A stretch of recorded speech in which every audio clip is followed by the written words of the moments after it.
आता आपण जाऊयात प्रभाग क्रमांक 11 मध्ये। प्रभाग क्रमांक 11 पूर्णानगर, कृष्णानगर, घरकुल प्रकल्प, अजंठा नगर, भोसरी विधानसभा मतदारसंघातला हा प्रभाग। या ठिकाणी कुंदन अंबादास गायकवाड जे प्रभाग क्रमांक 1 मधून 2017 मध्ये निवडणूक लढवून विजय झाले होते, पण यावेळी ते प्रभाग क्रमांक 11 मध्ये उभे होते। या ठिकाणी देखील त्यांचा विजय झाला।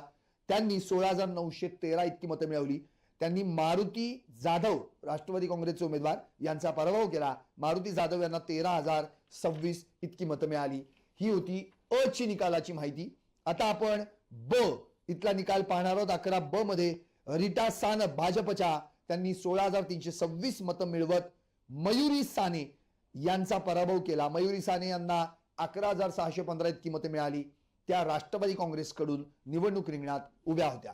यानंतर 6 क मध्ये योगिता नागरगोजे या भाजपच्या महिला उमेदवार यांनी 15,856 मतं मिळवली।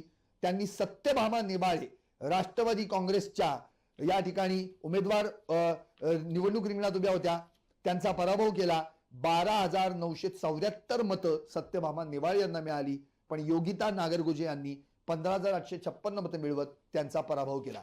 यानंतर 11 ड मध्ये जर आपण गेलो तर या ठिकाणी भाजपचे निलेश मधुकर नेवाळे यांनी 20,005 इतकी मतं मिळवत नारायण बहिरवाडे या राष्ट्रवादी काँग्रेसच्या उमेदवारांना पराभूत केलं। नारायण